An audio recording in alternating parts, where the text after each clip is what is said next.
This is a production of KMmedia.pro.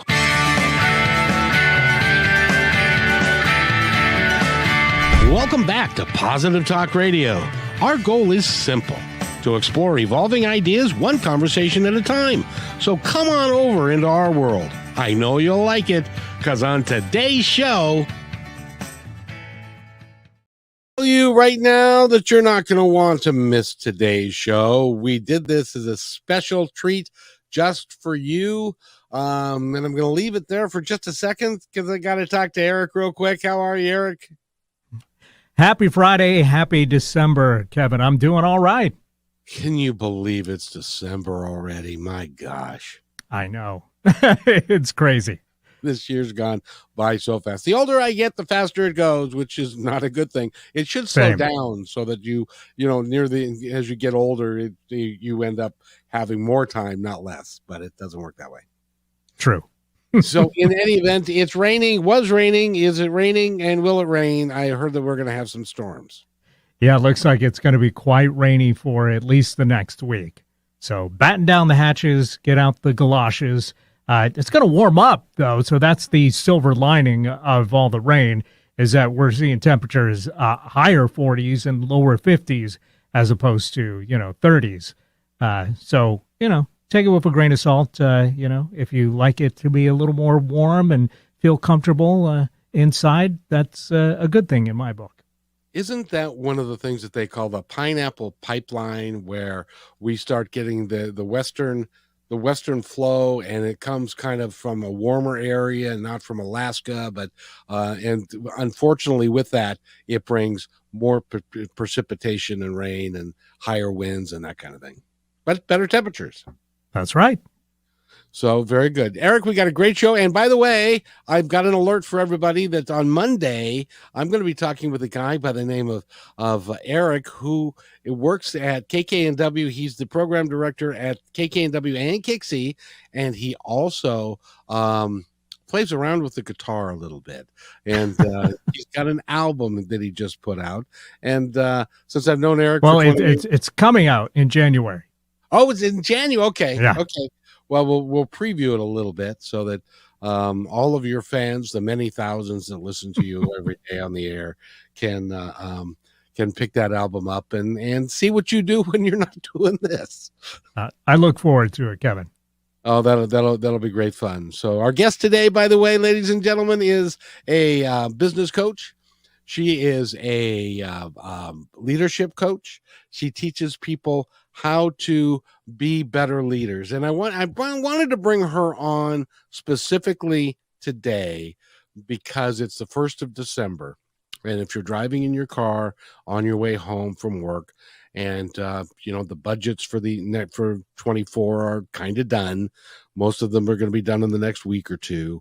You're getting ready to launch your business for the new year and to really improve everything. And if you feel like you're not as good a leader as you could be, that's why I wanted to have her on or this time of year, so that you can have some of her advice. Now, she is local. She's in Anacortes, so she's somebody that you can reach out to and talk to about your leadership skills and the ability to be a better leader. But before I introduce her, I need to introduce my co-host for the hour. Her name is, this is crazy because every time I go on the air, I have trouble saying your name, but I say it perfectly. So it's Katiana and Cayetana, excuse me. I knew I would do that again. Cayetana, how are you today, my friend? I'm doing great. Thank you so much for inviting me. Yes. You're looking great as always. And it's great to have you here. And you've been in business for a long time as well.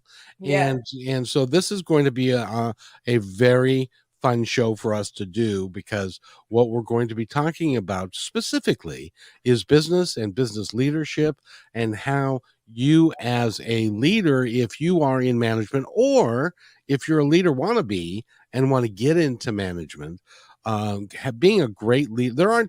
I don't know, and I'll ask Emily this, but I don't know of very many companies that really are doing extraordinarily well if the leadership is weak. Mm-hmm. In order to in order to be a good company, and to have everybody, as I like to say, paddling all in the same direction and rowing like heck to get the job done, you all have to have somebody at the top who understands your job, what you're doing, how you're doing it, and rewards you for great things, and really leads from in front, not from behind. Does that make sense to you? Definitely. Yes. Oh, Yeah, because as I struggled at the beginning, when I first opened my company, my interior design company, because I didn't know anything. I was like, okay, I want to be my own boss. I'm gonna open a company, but I didn't know how to be, like a good business person. And I think in too many trials, I was successful for times, and the economy goes down, and it's kind of like a roller coaster. And sometimes the more it's like the moral, this, when you're struggling a little bit, sometimes all these dreams come, or attitude becomes a little more negative. And when times are doing great, all of a sudden we're like the best leaders. But to me, this is incredible because I want to learn how to be a good leader even during the hard times, not only during the good times. And so I'm happy to be here today and be able to talk to Emily and learn more from her. Let me introduce Emily, see if I can do it properly. Yeah. According to her bio, she was made in Korea and born and grew up in the United States. So Yes. she lives locally. She is a coach. She's got a podcast. She has written a couple of books on leadership and leadership skills. She's a dynamic young lady, and I'm really looking forward to having her on the show. So let's go ahead and bring Emily on right now. Hello, Kevin. Hello. And that is your round of applause from the thousands of people that are listening to the show right now.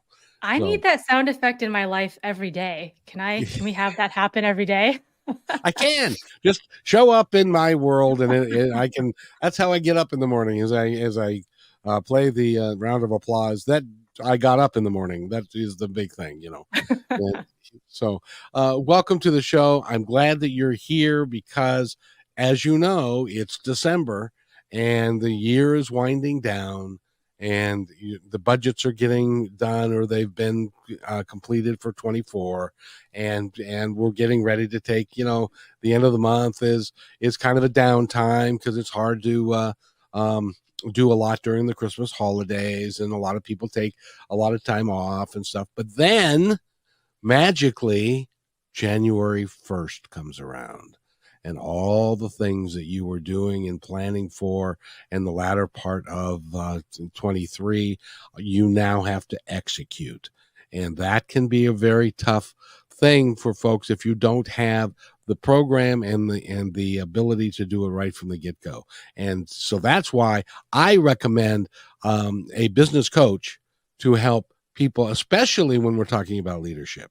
Leadership is the most, I think, underrated. Well, you tell me, but I think it's the most underserved and underrated aspect of being a great CEO or a manager or whatever is leadership skills. What do you think? I certainly think in the business world, you can't have a successful company without a strong CEO and executive leadership team.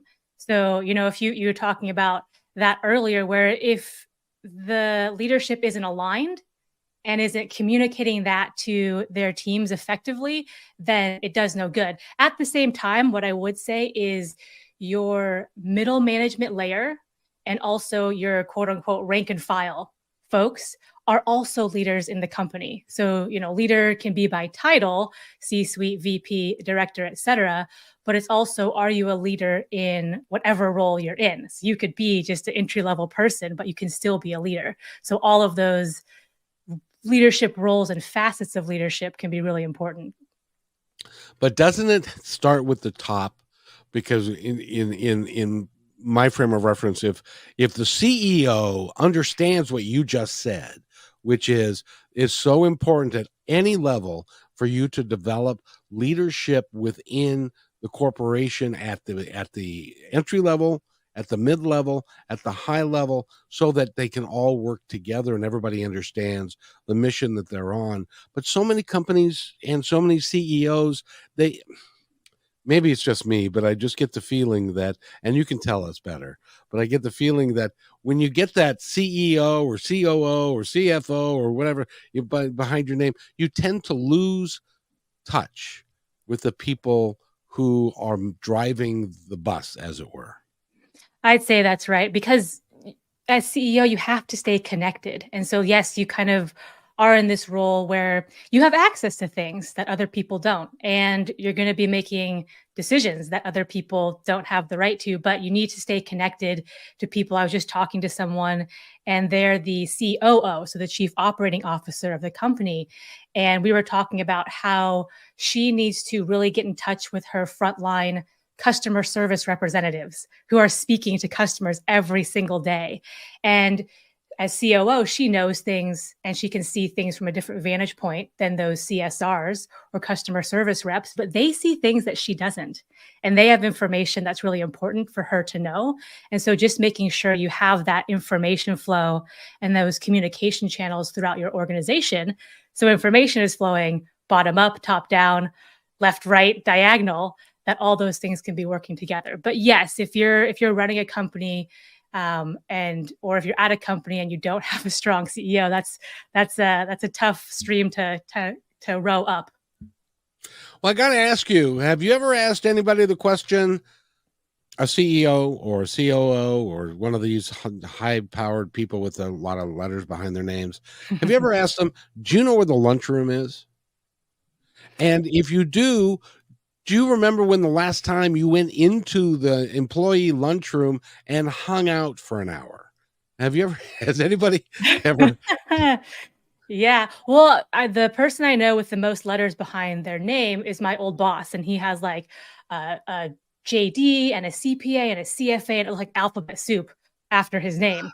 But he was really good about going out and, amongst the people. That sounds so like he's the Roman emperor or something, but he did walkabouts. And I would encourage people to do walkabouts and just go take a walk. Number one, it's good for you to get away from your desk. But number two, you can just hear things. You can just pick up things. And then if people are used to you walking around saying, oh, hey, there's Emily, Emily's going to ask me how my day is going, what's important with my project. And that's just a normal course of business. That'll get you a long way with your team. Believe me. It will make them feel like you care. Because you do. And that's why you're out talking to people. Cayetana, I would love for you to interject here. Do you have a question for Emily? I know you've been doing some research. Yes. Yeah, I wanted to know, what advice do you have for leaders who might be resistant to the idea of having a, oh my God, this is related to your book, Chief of Staff, though, but mostly the leaders, resistant to the idea of having a chief of staff or are unsure of how to maximize the value of the role. Chief of staff, yeah. So that's a large topic, but most people have heard about chiefs of staff for like the president or in the political realm. But chief of staff is now becoming a very popular role in the business world, and so that is the right-hand partner to typically the CEO or their principal, and their job is to, number one, keep the CEO sane and make sure their headspace is going well. And then they strategically execute the objective of the company throughout the organization. So not just operations, not just finance, not just product. They bring all of those pieces together. So there's lots more to say there. That's the tip of the iceberg, but that's just a quick intro to the chief of staff role. So how are the chief of staff connected to the lead, to the leader or the CEO of the company, because there's different type of leaders in the company. So like this chief of staff, how he or she managed to get all the communication from all these people. You mentioned before that communication is very important in order to know how the company is succeeding or not. But how that, in your experience, how that happens, how's the connection or communication style among them? Sure. So structure-wise, the chief of staff will typically report into the CEO. So the CEO is their principal. But at small companies or small to medium companies like mine, I would work with all of the executive team members every day, every week as well. And so we would have, weekly leadership meetings. We would be, on different breakout meetings and keep in touch that way. The cool thing about the chief of staff is they are privy to the leadership conversations and they have the ear of the CEO, but they're also talking with the directors and the mid-level managers, and they are doing those walkabouts sometimes at multiple offices to get the pulse and the temperature of how each office and how each group or team is doing. And that's one of the ways that the communication can be fed up. Hey, COO, what are you hearing? VP of strategic initiatives, what are you hearing? Here's what I've kind of picked up in my conversations. And when you talk about that all together, you get a more clear picture and you can make better decisions for people. For sure. I think I want to have that job, Kentiana, because that sounds I want that like job a lot of fun. I want that job too. But something I found when I was working in offices is that whenever they do their walkabout, everyone was so nervous. Oh my God, they're gonna walk, and everyone is stressed out and cleaning the booth. Sit up straight. Exactly, sit up straight and all of that, and being in the best behavior. And why employees usually are afraid of the leadership instead of having an environment where it's more like a friendship. I know I understand the respect of hierarchy, but at the same time there's also ways of being more friendly with our employees. So I'm gonna put me as an employee, we don't feel afraid of just going and talking to them. Yeah, I mean, I think if you only see your CEO once a year, then it's hard to be familiar with him or her, right? So it's a matter of making this a more regular occurrence. But if you're the CEO, you have a lot to do. So, you sometimes if you have a whole bunch of, let's say, satellite offices, you mathematically can't be in all of those places at once, giving attention to all these people. So in some ways, that's why the chief of staff is, hey, let me do some rounds and let me have conversations that often the CEO can't, because you're right. People will act differently when the CEO is in the room, right? They will absolutely give them the nice version of what's happening or sweep issues under the rug or like, oh, no, like everything's fine when everything is not fine because 5 minutes ago they were pounding their fists on the table, shouting for you to do something. And so one of the main things I would do is I would be able to have those conversations and then without breaking confidence, relay some important information to the CEO that he wasn't getting from other people. They do that in a lot of different industries. They do it in sports. Because you have like the manager, and then you've also got the bench coach who is his assistant and is kind of that guy that the players can go to first when they don't feel comfortable going to the manager necessarily. And the football's got the same thing. I'm so sorry for the Seahawks yesterday, by the way. But, oh my gosh, let's not talk about that. We should have won that game. We should have won against the Rams. We should. It's just it's one of those things, and that's, but we keep coming back, don't we? Always do. Oh my gosh. Yeah. We like to make it dramatic. We don't like to, hey, we're dominant in the division. No, we like to kind of go right in the wild card spot, teeter off the wild card page altogether, then come back on scraping and crawling at the end of the season. That's how we roll. So there we go. I wanted to talk to you, and I bring up the Seahawks, not only because of the game yesterday, but also their coach, Pete Carroll, and the president of the organization. He has a real specific way of working with each and every person that's in the building. And it doesn't matter if they're the cook, making the food for the players, or if they're the trainer, or whatever the position is. He takes a personal interest in everybody in the building because he wants them to be the absolute best that they can be, because that will make the organization better. I wanted to ask you, there are so many companies and I've been through this many, many, many times, where a position in management will come up. And so what they will do is, like if it's a sales position, a sales manager position, And what they'll do is they'll go, well, who should we nominate to bring that person in? And if they're going to promote from within, it's always one of the best sales guys. You said, well, he's a wonderful salesperson. He'll make an awesome sales manager. That's hardly ever the case. Why is that?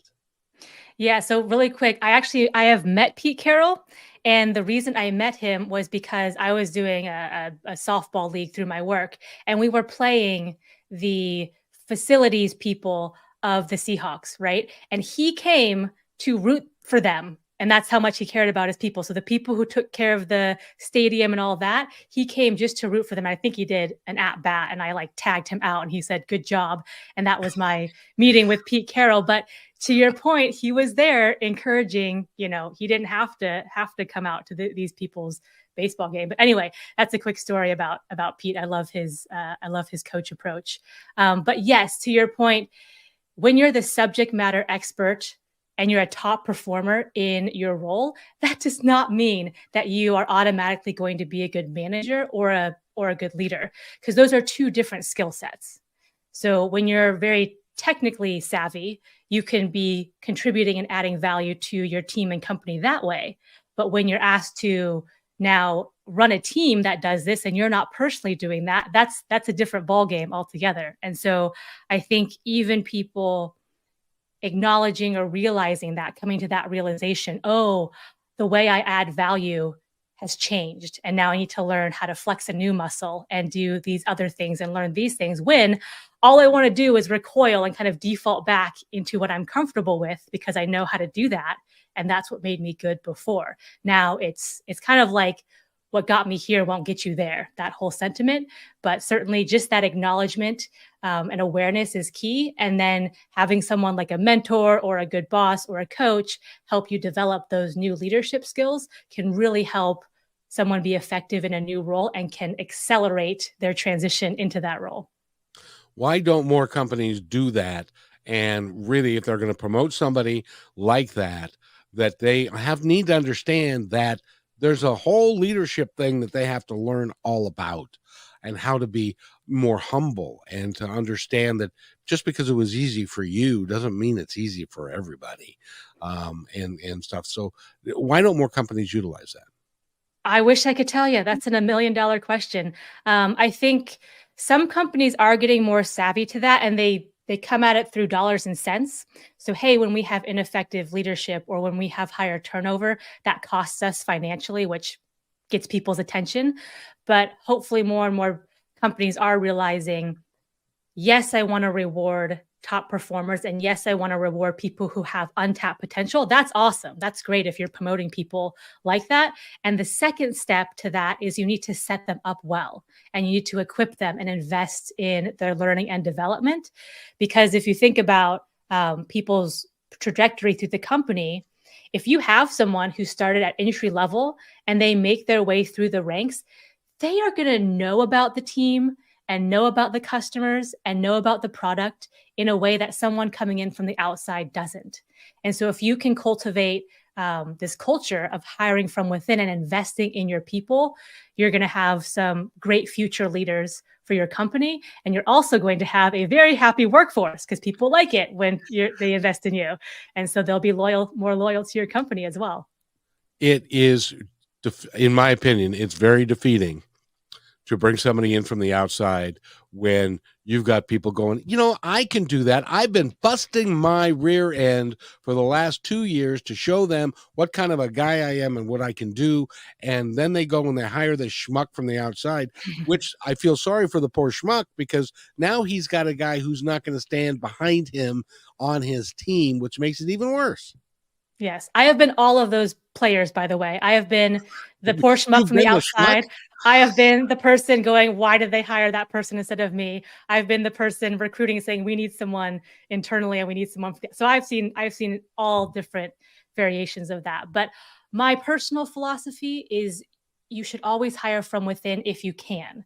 And there might be certain situations where an external hire is just needed and makes sense for different reasons. But if you can hire from within and even know that, hey, I'm going to have to give this person a crash course in management because they've never managed people before, I would still go that direction if all things were equal.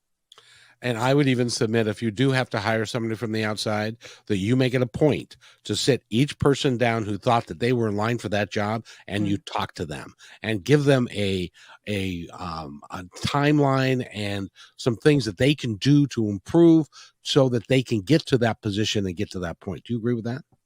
I do. And I think if you're in a leadership position and you want to get promoted and you want to further your career, the best way you can do that is to train your successor, because your boss isn't going to say, yes, Kevin, you come and be promoted in this new role when no one is there to do your existing role. And so you have to be thinking like that, not hoarding information or trying to just make yourself look good.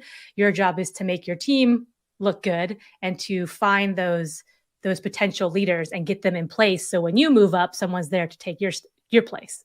And by the way, it makes your job a whole bunch easier. Oh if my you've got goodness. somebody that you've trained and is doing the great job for you, and it just makes your job easier and it makes it better for everybody. Yeah. Well, the funny thing is, before, when I was a new manager, I didn't like my team members doing something better than I did, because I was like, I'm the best, I'm the boss, I should be the best at this. And I remember the point when one of my team members came up with an idea for an internal process that was just better than mine. And I was like, oh my gosh. And then I was happy. I was like, you know what? I love that. This person came up with something wildly better than I did, and it helps the team. And when I made that flip of, oh, it's not me against them, or it's not me or their idea, then that opens up a whole new plane of leadership for you. And I think that once you realize your success isn't derived from what you can do yourself, what you can personally do, it's what you can get your team to do as a whole. Once that clicks in, then you've just opened up a whole lane of leadership you didn't have before. Cayetana, what do you think? I think it's, excellent. What you said, like, I wanted to know how in your experience, what are the specific leadership development strategies that you recommend for professionals who want to further and enhance and enhance their career in the company. I'll tell you what, Emily, we're going to have you answer that question right after we take this break, and I'm going to have Cayetana take us to break and teach her how to do that. And by the way, we're talking with Emily Sander. Go to nextlevel.coach and you will find her information and look. And by the way, we also have to talk about your podcast, because you're a podcaster of note as well. So we'll do that. And Cayetana, take us to break, please. Okay, so for now, we're going to take a little break, and we're coming back to Positive Talk Radio with our guest, Emily Sander, coach extraordinaire. Do you need to boost your sales? Join our partnership program. Each quarter, we promote 10 partner businesses. What will you get? The company will produce one 30-second video for your business. Your website links on positivetalkradio.net and kmmedia.pro.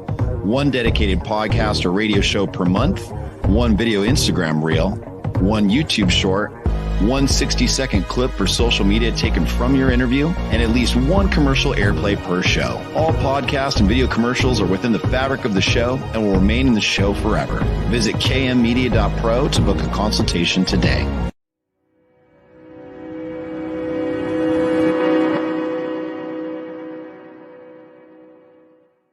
When you want to say more than words communicate, you can with flowers. Your custom boutique floral studio in Bothell, Washington is anaturaldesign.com, connecting you to nature through the language of flowers. Where your people are is where our flowers are beautiful. Your success is our goal. For being our appreciated listener, you can use promo code PTR20 at checkout to receive 20% off your order. anaturaldesign.com at your fingertips today. We believe in the power of telling your stories. We want to help yours be seen and heard. At the Pacific Northwest Collaborative Magazine, our purpose is to connect you to your community. Let's begin by celebrating the accomplishments of local artists featured in this brand new digital magazine. Here, you can learn about opportunities to creatively come together and support our local community and neighbors through the gift of art and service. If your business or organization would like to take part in this magazine, message us on Instagram at pnw.collab. You can download our free digital magazine at KM Media Pro today. Thank you to our dedicated fans. We are updating our live on-air schedule to make it super easy for you to hang out with us 5 days a week, Monday through Friday at 3 p.m. Pacific Standard Time. We broadcast on YouTube, Facebook, and live on Fridays with KIXI 880 a.m. Seattle Live. You can find our library to binge all the podcast platforms. We can't wait to see you at 3 p.m. Monday through Friday, starting September 4th, Labor Day 2023.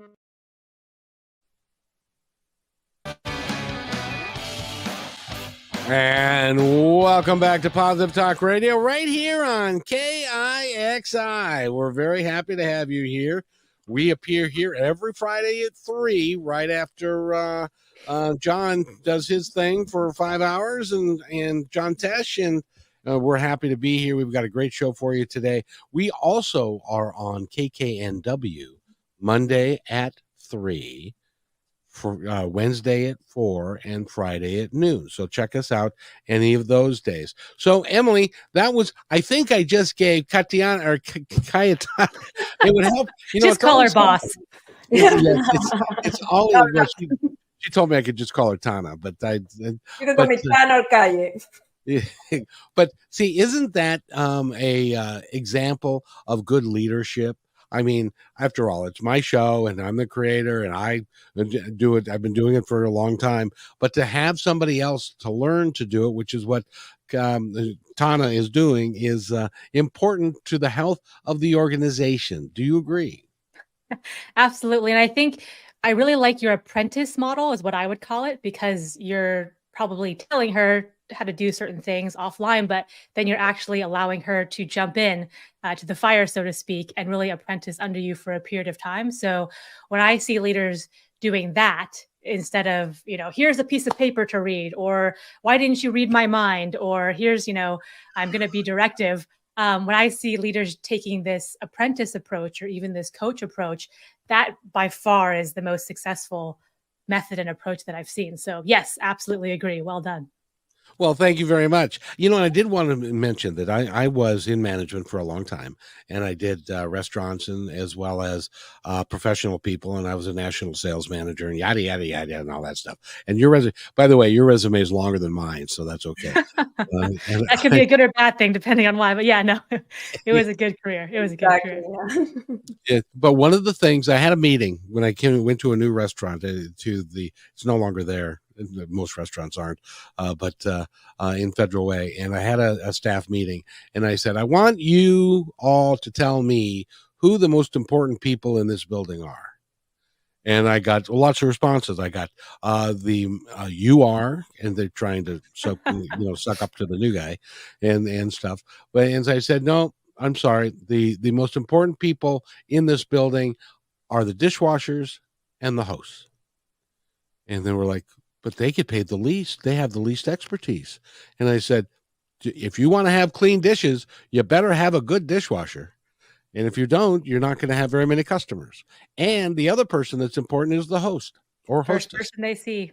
First person customer sees. Yep. First person they see. And if they give you the impression that you're going out of your way to take them to their table, then that gives them a negative perception rather than doing something really positive for them. And they become great feeding grounds for promotion into this wait staff and the cook staff of the guys. Go ahead. You were going to say something. So my very first real job was as a hostess. It was for Rosita's Mexican Grill on Holman Road. It's a different restaurant now, but if anyone knows that. Oh, I And remember. They were great.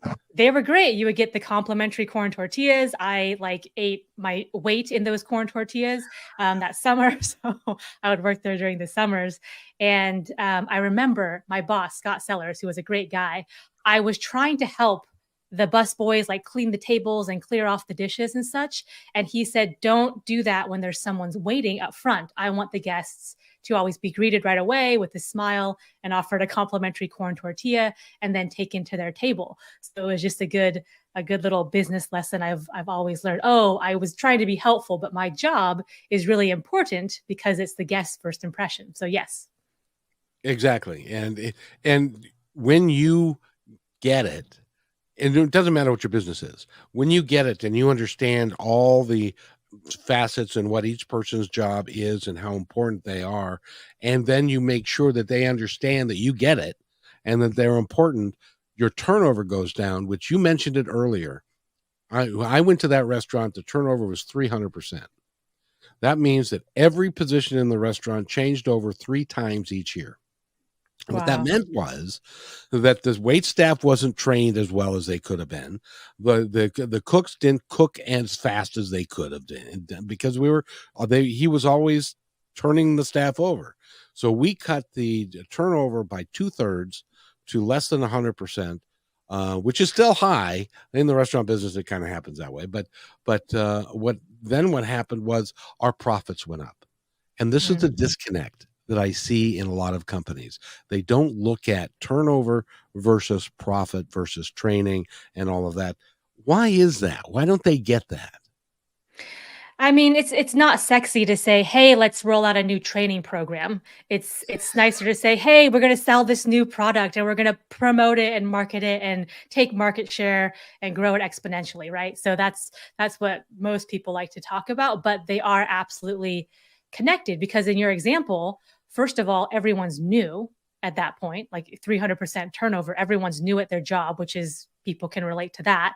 Secondly, you don't know if you're going to be there tomorrow because if you know you're going to get your head chopped off if you make a small mistake or upset the boss, then you're working in that environment. And the internal processes are probably janky at best because it's like, do I hand this to you or like where does my job end and your job start, or how do I coordinate with you? And so all of those handoff points are muddled as well. So if you think about like a relay race in the Olympics and you hand off the baton, and if you have drops on each one of those, you're going to have these gaps in it. So investing in, hey, let's give some people some training, or at least come together and say, hey guys, I know everyone is new. Let's just talk about the workflow here so people can hear it once all together. That can help your efficiency and therefore your client satisfaction and all your profits and everything a lot more than people give it credit for. It is amazing. By the way, we're talking with Emily Sander, and she's got a podcast. And how long have you been doing your podcast now? Just this year. I'm trying to be cool like you one day, but I just started it just this year to wade in there. It's called Leveraging Leadership. Perfect. So, and they can find it at all the usual podcast places, I would imagine. All the usual podcast places, but we talk about business leadership and just leadership in general. And then I've just started, Tanya, you might like this, Chief of Staff series. So all about the role of Chief of Staff. We have Chiefs of Staff from Microsoft and Google, and then some startup companies. And I also had my old CEO and COO come on the show. And so they talked about how it was to work with me as Chief of Staff. But if you're interested in that, if you're interested in becoming a Chief of Staff, if you're a current one, if you have one on your team, or you're just in business and you're like, what is this role? Then check out the episodes in that series, and they help you out. Definitely. So I was checking it out. Like, I had to listen because I love business and leadership. It's something that I want to learn. Mm-hmm. My ex-husband, oh my God, that guy is so smart. He's studying and reading a lot about leadership. I didn't understand anything. Like, everything sounded like a different language, until I opened my own company. Like, now I understand what it is. So I started reading all these books, following, people in YouTube and buying their books. Yeah, I mean, leveraging leadership, my whole philosophy is people are busy, but they really want value. And so it's very down to earth, practical and tactical. Let's give people takeaways and concepts they can actually apply. And so I listen to podcasts all the time. And the ones I like are ones where they get straight to the point. There's not a lot of fluff, and I can actually do something with the information. And so that's how I approached and how I shaped leveraging leadership. So if that's your cup of tea, then you can check out an episode or two. Yeah, So that'll if be you point number one. if For you sure. like listen to like a lot of podcasts and stuff, then you would I don't know, have an opinion about this one. What do you think? What do you think that what could we do better, or what are we doing okay? I'll just say I'm really excited for Eric's album because I tune into your show just to listen to that guy's voice. So if I don't know if he's singing on there, he's music producing or whatnot, but he's got a great voice, and you have a great team around you. And I love the fact that you're just putting goodness in the world. I mean, it's in the name of your show, but it's also, you can tell that you're just trying to give people different perspectives and give them some good news and some positivity. And so, I mean, we need as much of that as we can get in this world today. So I think it's a great show. So Well, right after you listen to this show, you can listen to Leveraging Leadership every week. Exactly. And what I like about what you do is that it is important for us all to realize that even though you're the CEO or you've got a title, you still are just a human being. And the people that are working for you are human beings too, with wants and needs and likes and dislikes, and everybody wants to be part of the team. If you can create an atmosphere where everybody feels like this is something for them, your chances of success are a lot higher, aren't they? Oh, for sure. I mean, I've worked under leaders who were very authoritarian, were very do what I say because I said so, and I'm going to take all the credit for your good ideas and your good work. And that, I know how that feels. And I've also had really great bosses and mentors who are like, Emily, come over here. I want to show you how this works. I want to show you how what we do rolls up to the objective of the department and team and how this interacts with different parts of the company. And I'm going to take the time to invest in you. And I know how that feels as well. And I can tell you which boss and which company I would be most loyal to. So I think when you're a CEO or if you're a leader, then understanding that everyone on your team wants to do well, and just because they're not doing it just like you would is okay, and you have untapped potential in your team. And what I would also remind people is if they're looking at their boss or their CEO and going, oh, like, why doesn't he see this? Or why doesn't she do that? Like, if they just did this, everything would be fine. They're so dumb. Understand that they're people too, and that they're trying their best and they're having to make some really tough decisions. And so if you can support them or give them some ideas on solutions, then oftentimes that's better than complaining or griping or gossiping behind people's backs. So I would say it both ways. Well, I've got to ask you this question because this happens, I think, a lot, especially to new supervisors or new leaders. And that is, they're doing their job and they think they're doing it correctly and they're doing it as best they can, and they're good and they're all that in a bag of chips. And they have one of their closer friends come to them and say, I think you ought to know that there's a mutiny brewing. Your staff is very unhappy, and they're toying with the idea of going over your head to the CEO and telling them that they're not going to work for you anymore. How do you help him recover or her recover from that situation? Yeah, I mean, at that point, it is a recovery operation, because if you let it get to that point, the time you wanted to act was probably a couple of months ago. But it reminds me of that Friends episode, the one where Monica's like teaching Rachel how to cook, and they're like, you should have turned it off about 2 minutes before it looks like now, or something like that. But anyway, if you let it get to the point where, hey, it's a mutiny on your hands, then you should have taken action before. But a lot of people get into that situation. And what I would suggest is you need to be candid and transparent with your team. And so if they're throwing a mutiny, they're probably not getting information and they're probably making up some stories. And if you call a meeting or have one-on-ones or somehow convey that information about, hey, here's why I'm making those decisions, or here's why I'm showing up that way, and give them a little insight into that and ask for their input. So you're using their information in how to get better. They feel bought into that discussion and that decision. And so I would basically do a complete level set with your team. If it's gotten to that critical point of a mutiny, do a whole level set where you're very transparent, you're giving them relevant and helpful information, and you're also listening to them and eliciting their input.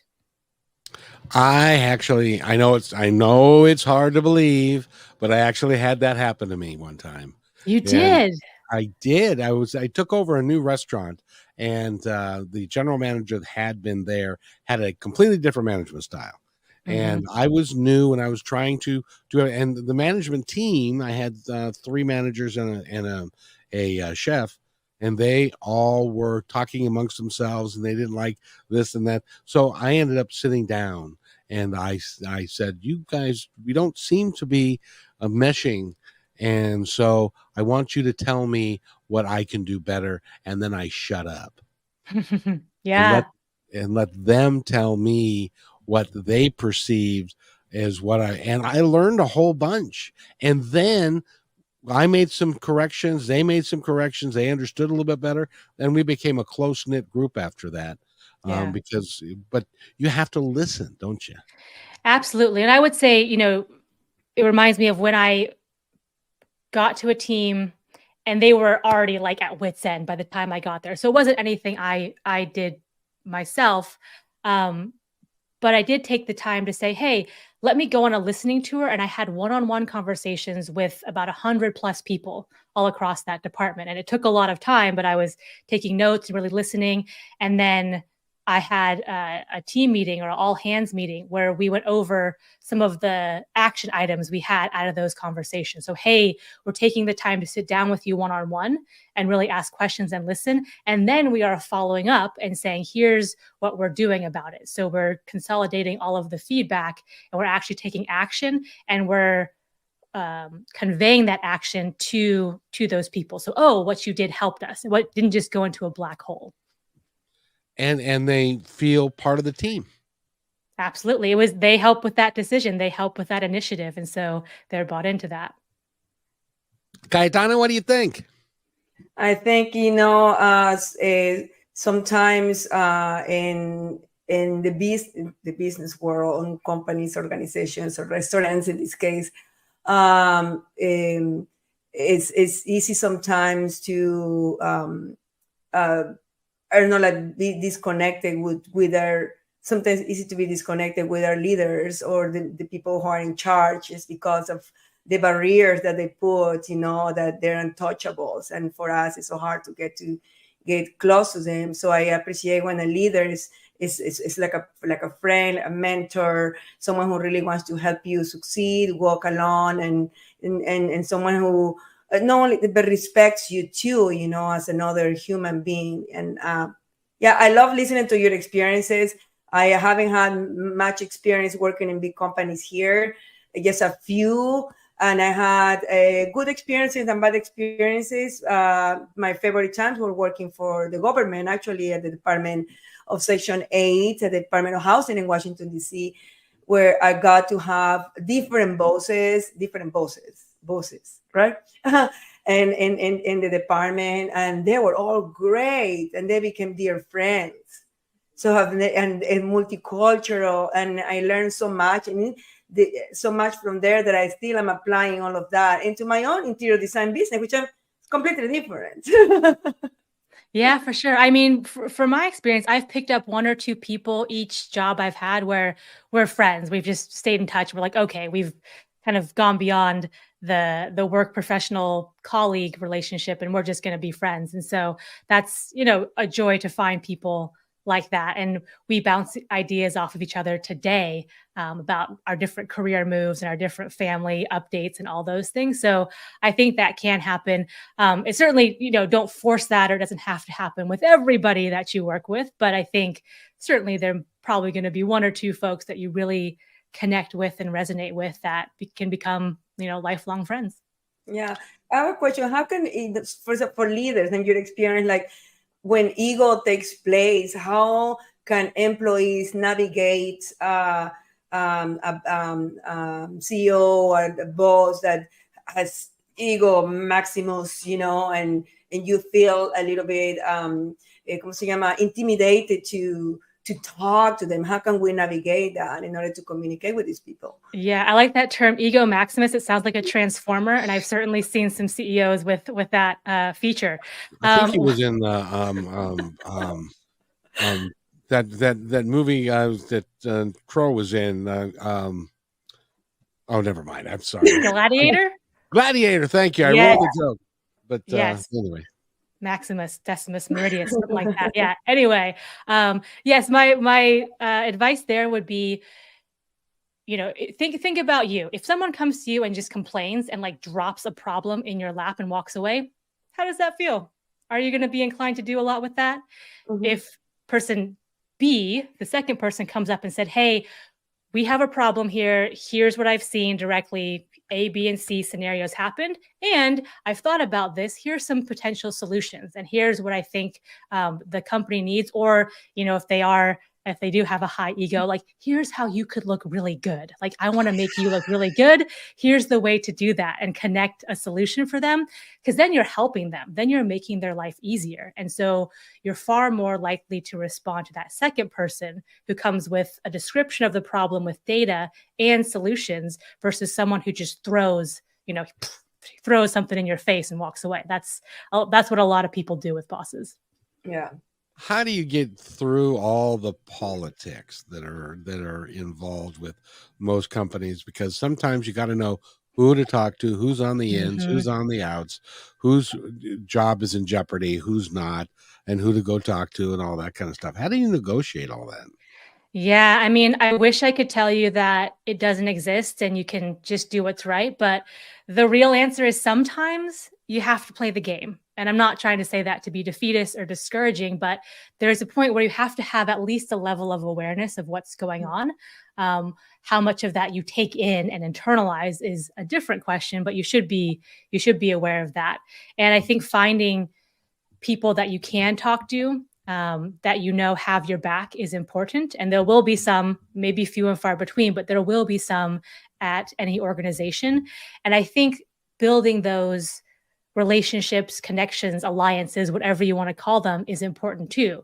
So in any leadership position you have, certainly as chief of staff, a lot of my time and my intentional time and effort was put into getting to know people, to building relationships. So we had that strong foundation. So when we did have to have a disagreement and we went head to head and we went to the mattresses on some causes, we had that foundation of, hey, we trust each other. We know what each other is about. We know what our intentions are. And so we could have those conversations. But, sometimes you have to pull someone aside and try to have a one-on-one conversation to connect. Like, hey, you came off, I was seeing you get angry in that meeting. You raised your voice. You gave a sarcastic answer.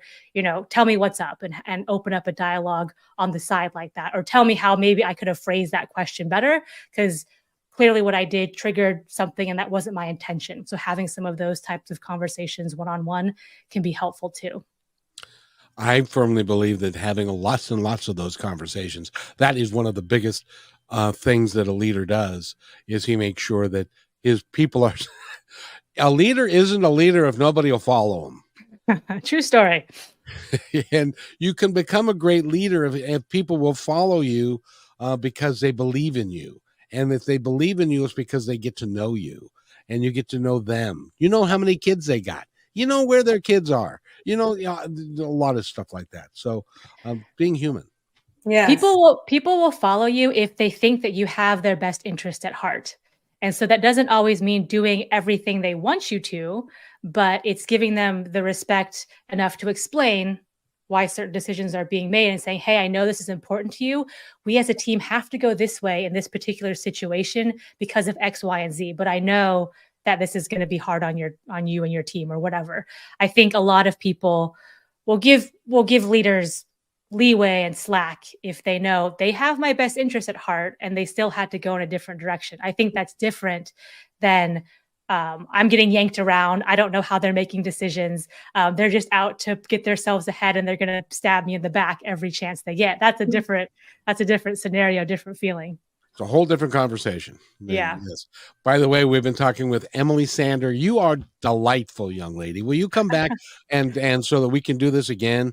Because your information is really, really important, and you're going to help people really get to that next level. And I encourage, I think personally, I've come to believe everybody needs a coach. And if I were in business like I was, I would hire you. Emily, thank you. Go to her website, which is nextlevel.coach, and you'll find out all about her. Listen to her podcast right after this one, of course. Yeah. And I want to thank everybody. Kaitana, thank you. You did a great job today. Thank you so much. Thank you. Thank you for your support, your teachings, your love, for introducing me to these wonderful people that we always interview here in our podcast. Thank you so much, Emily. I really appreciate you coming here. And I wanted to say something very fast before. Well, you better hurry because we got about 10 seconds. I didn't believe in coaches, but now I do. And I love it. Thank you for existing. Beautiful. Thank you. Thank you, everybody, for being here. And by the way, be kind to one another because each other's all we've got. We'll see you Monday with Eric. Woo! Yeah.